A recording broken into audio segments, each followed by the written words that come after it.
Салам жолдойбуз, урматтуу телекөрүүчүлөр, урматтуу футбол көрмандары. Бүгүн болот. Андыктан бүгүн биринчи кругту өзгөн менен Азия гол баштап берген жана Бишкек Сити менен Алай Командой Нефчи, Абдычатта Барс командаларынын беттеши бар.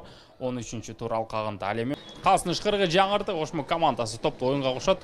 Дароо арт менен оюн көргөзөт. Ошму командасы Дароо ооба Айпанчага көтөрүп берет. Экинчи дем менен жана Алек Марш топту кабыл алды жана эреже бузулду. Пенальти деп эсептейт Алек Марчукка.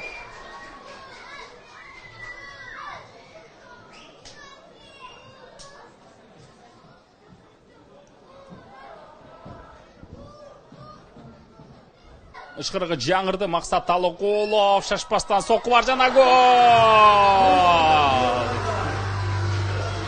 Мурас Юнайтед командасы эсеп сандарын ачып олтурат жана Максат Алыкулов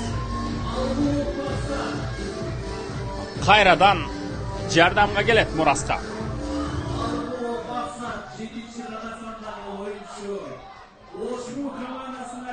Экинчи турдан кийин кубок ойношту. Чабел Гомес өз сокку бар жана гол.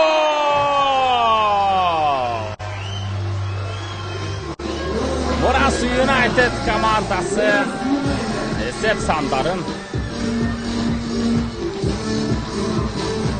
дагдалуу узатты, урматтуу көрмандар. 2-0.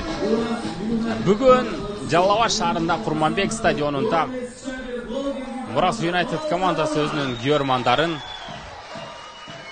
кубантууда. Чындыгында кубаттуу сокку, жазгырып алуу жана алыскы бурчтукка өзүнүн керем эми гана оң канатка пас. Оң канаттан жазгырып алуу жана өзү сокку жолдоду. Пенальти.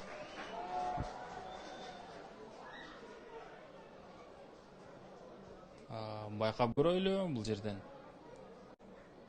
сокку бар жана колго тийди. Калсын ышкырыгы жаңырды жана Михаил Губановтан сокку бар жана гол.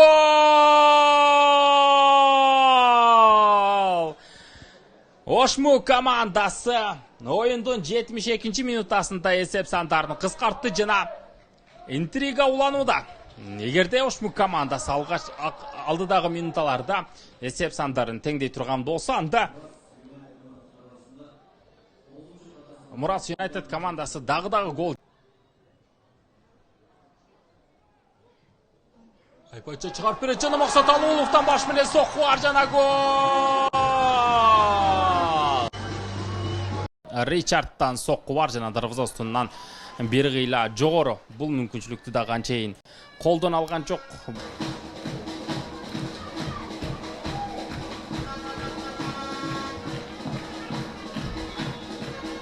Ооба, Калсын ышкырыгы жаңырды, урматтуу көрмандар. Эсеп сандары 3-1. Мурас Юнайтед командасы мына ушундай таризде жеңишти камсыздап